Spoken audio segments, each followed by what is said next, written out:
Gua kerja di kantor itu hampir 2 tahun. Nggak pernah ada yang aneh. Sampai suatu malam, gua dapet chat WhatsApp dari nomor nggak dikenal. Isinya cuma satu. Kalau jam sudah 21.30, jangan nengok kalau ada yang manggil. Gua kira awalnya spam. Sampai gua sadar, chat itu dikirim tepat di jam 21.29. Dan saat itu, gua lagi lembur sendirian.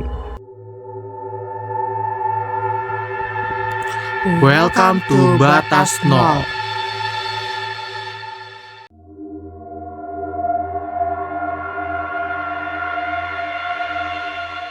Oke, jadi cerita ini diambil dari salah satu orang yang namanya kita sebut aja Raka ya. Di kantor Raka itu ada aturan gak tertulis. Kalau udah lewat 21.30, biasanya OB atau Sapam naik buat matiin lampu. Tapi malam itu gak ada yang naik. Jam di pojok layar laptop Raka berubah jadi 21.30. Tiba-tiba dari lorong belakang ruang arsip ada suara pelan banget, kayak orang manggil tapi ditahan gitu. Kakak langsung diem, inget chat yang tadi, dan kakak nggak nengok sama sekali. Suara itu manggil lagi, kali ini lebih jelas.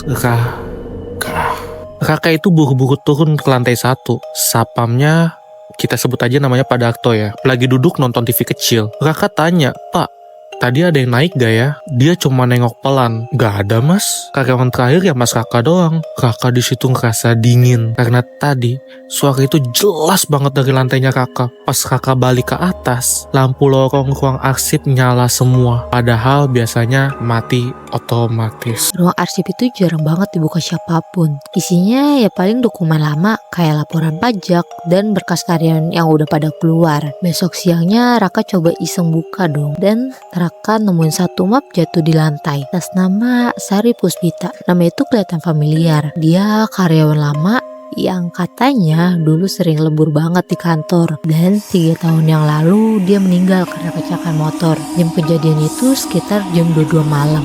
Raka itu tanya-tanya ke seniornya. Katanya dulu emang Sari itu sering banget pulang paling akhir. Sampai pernah ada yang bilang dia itu suka ngobrol sendiri di ruangan arsip. Waktu Raka cek file HR-nya, jam absensi terakhirnya itu tercatat 21.30.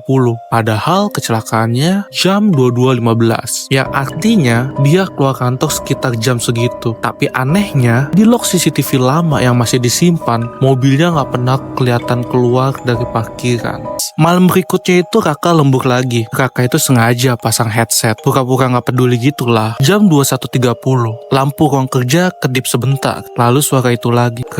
Raka tahan. Raka lebih dekat, dan kali ini Raka ngerasa ada yang berdiri di belakang kursinya Raka. Tapi Raka gak nengok. Karena tiba-tiba Raka sadar sesuatu. Suara itu nggak ada gemah. Padahal lorong kantor pasti mantul suaranya. Artinya itu bukan dari lorong, itu dari dalam ruangan. Akhirnya itu Pak Darto cerita. Dulu sebelum Sari meninggal, dia pernah turun ke bawah jam 21.30. Mukanya pucet banget. Dia bilang ke Pak Darto, "Pak, kalau ada yang manggil saya, jangan biarin saya nengok." Besoknya dia kecelakaan. Sejak itu, tiap ada yang lembur sampai 21.30 sendirian, selalu ada yang dengar namanya dipanggil. Tapi cuma sekali. Kalau nengok, biasanya besoknya orang itu gak masuk. Alasannya selalu kecelakaan kecil. Ada yang jatuh dari tangga, ada yang ditabrak motor, ada yang pingsan di rumah. Gak ada yang meninggal kecuali Sari. Karena katanya dia nengok 3 kali. Malam terakhir Raka lembur jam 21.29. Dia lagi siap-siap buat berberes, tapi tiba-tiba laptopnya nggak hang, gak bisa dimatiin. Jadinya jam berubah ke angka 21.30. Suara itu muncul lagi, yaitu memanggil Rak, dan Raka tahan biar nggak nengok ke belakang.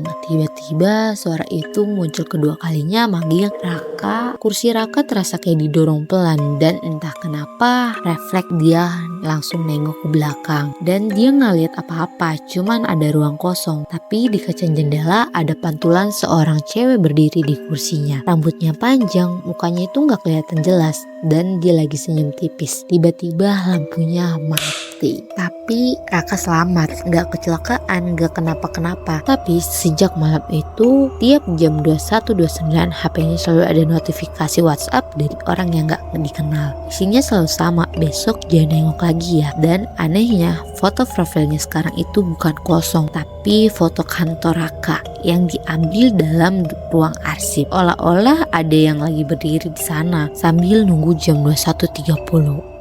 Wah, ending yang sangat serem banget. Oke, kalau kalian penasaran sama cerita-cerita selanjutnya, jangan lupa like, follow, komen, dan share. Kami Batas Nol izin pamit undur diri and bye-bye.